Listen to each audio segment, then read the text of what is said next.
لبيك اللهم لبيك لبيك لا شريك لك لبيك. Tangis haru tak bisa ditahan Rohayati Kasim Kemijam, jemaah haji asal Tanggamus, Lampung.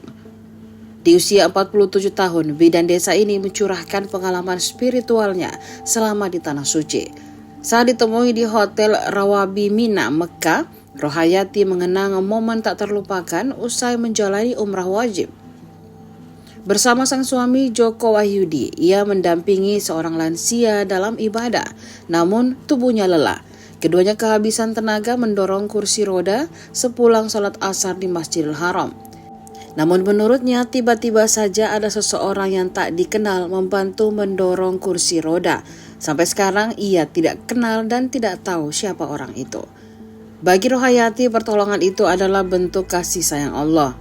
Rohayati tergabung dalam kloter JKG 39 yang tiba di Mekah pada 18 Mei 2025. Ia bersyukur semua jemaah dari Tanggamus tinggal di satu hotel yang sama, Hotel Rawabi Mina di kawasan Shisa. Petugas haji daerah Eko Didi Armadi menyebut kondisi ini memudahkan pelayanan dan menjaga kekompakan. Alhamdulillah di sini saya dapat rahmat yang luar biasa. Waktu kemarin saya melakukan sholat asar, suami saya mendorong ibu itu dengan ikhlas, kami ikhlas, benar-benar ikhlas. Ibaratnya saya nggak ada pikiran apa-apa. Alhamdulillah dibantu dengan mungkin bapak itu melihat suami saya kasihan, dibantu, ada videonya juga ada. Alhamdulillah luar biasa.